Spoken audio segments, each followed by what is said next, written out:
Welcome to my channel. मैं हूं भावना और little Ruth and mom world में आप सबका स्वागत है। आज हम डिस्कस करेंगे कि कौन सी डिलीवरी ज़्यादा अच्छी है, नॉर्मल या सी सेक्शन। ये सवाल मेरे साथ बहुत सारे लोग करते हैं। इवन मैंने भी किया था जब मेरी डिलीवरी होने वाली थी।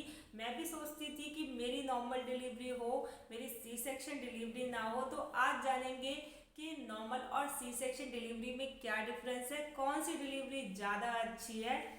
क्योंकि बहुत सारी लेडीज से बात करने के बाद मैं इस टॉपिक को आप लोगों के साथ डिस्कस कर रही हूँ। मुझे कोई नॉर्मल डिलीवरी का एक्सपीरियंस नहीं है, मैं अपना सी सेक्शन का एक्सपीरियंस आपके साथ शेयर करूँगी और जो मेरी फ्रेंड्स वगैरह हैं जिनकी नॉर्मल डिलीवरी हुई है उन सब के साथ जो मैंने एक्सपीरियंस शेयर किया, उनसे बात की, तो उन दोनों को मिला जुला के आज मैं ये वीडियो आपके साथ डिस्कस करने जा रही हूँ। तो चलिए स्टार्ट करते हैं वीडियो। अगर वीडियो अच्छा लगे तो चैनल को लाइक, शेयर और सब्सक्राइब करना ना भूले। तो चलिए स्टार्ट करते हैं।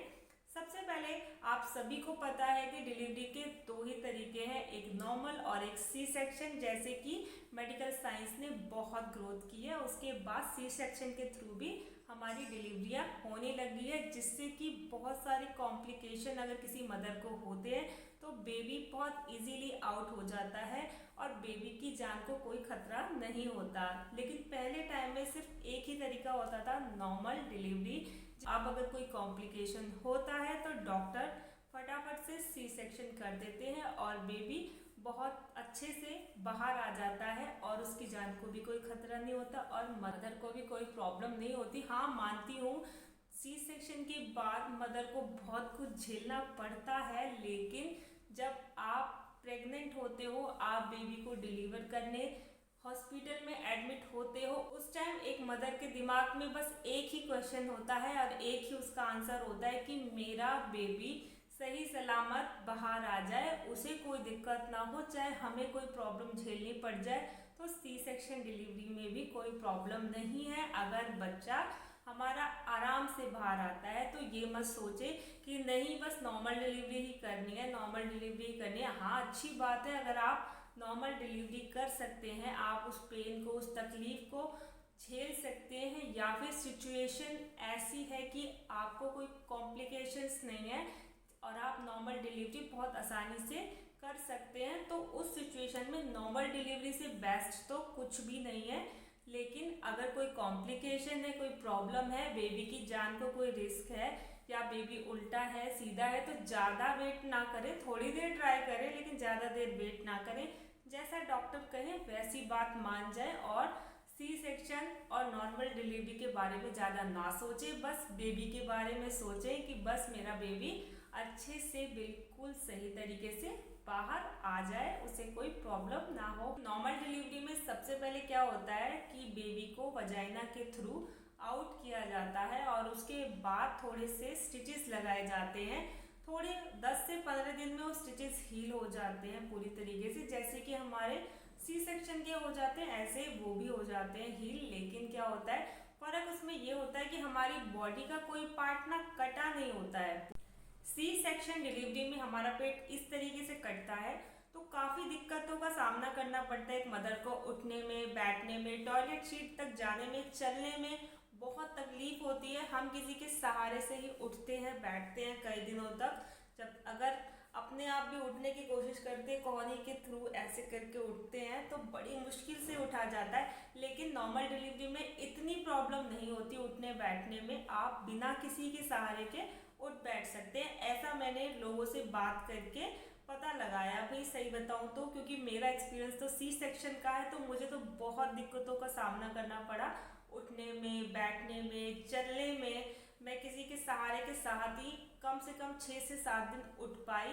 नॉर्मल डिलीवरी में मैंने जब देखा, जब मेरी डिलीवरी हुई थी तो अपोलो में जो नॉर्मल डिलीवरी वाली एक लेडी और थी, वो आराम से अगले दिन चल रही थी, उन्हें कोई दिक्कत नहीं हो रही थी। तो मैंने उनसे पूछा आपको कोई प्रॉब्लम नहीं हो रही?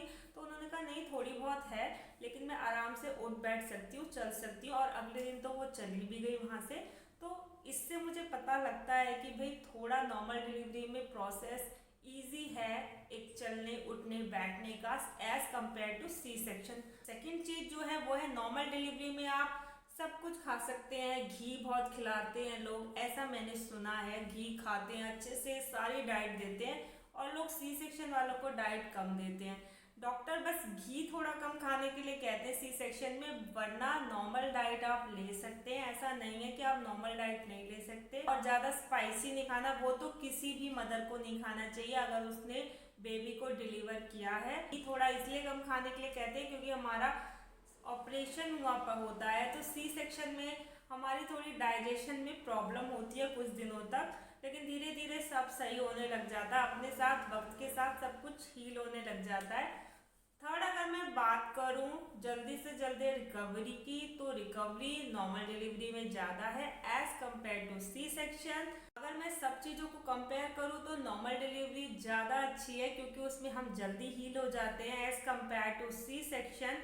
बट क्या है, मेरी सभी से रिक्वेस्ट है कि ज़्यादा नॉर्मल डिलीवरी की तरफ ना सोचें। अगर आप कर सकते हैं, सिचुएशन सारी अच्छी हैं, सब कुछ ठीक है, आप हेल्दी हैं और बेबी को भी कोई प्रॉब्लम नहीं है, तो आप डेफिनेटली नॉर्मल डिलीवरी के लिए ट्राई करें। बट अगर कोई कॉम्प्लिकेशंस है या कोई प्रॉब्लम है और डॉक्टर सजेस्ट आपको कर रहे हैं सी सेक्शन के लिए, तो डेफिनेटली डॉक्टर की बात मानिए। ज़्यादा नॉर्मल डिलीवरी के लिए ना सोचे कि ये डिलीवरी ज़्यादा अच्छी है या वो डिलीवरी ज़्यादा अच्छी है। डिलीवरी वही अच्छी है जिससे हमारा बेबी सेफ हो, सिक्योर हो और अच्छे से हमारे पास आ जाए। तो आज की वीडियो बस मैं यही ख़त्म करती हूँ। मिलते हैं अपनी नेक्स्ट वीडियो में। ज़्यादा मत सोचना कि नॉर्मल डिलीवरी ही करेंगे, सी सेक्शन नहीं करेंगे। भाई नॉर्मल डिलीवरी कीजिए, लेकिन अपनी हेल्थ को भी ध्यान में रखिए। तो इसी तरह की कुछ और मदर बेबी रिलेटेड वीडियो के साथ मिलते रहेंगे आप लोगों के साथ। मैं हूँ भावना, और देखते रहिए मेरे चैनल को। फिर मिलेंगे नेक्स्ट वीडियो में। लाइक, शेयर और सब्सक्राइब करना ना भूलें।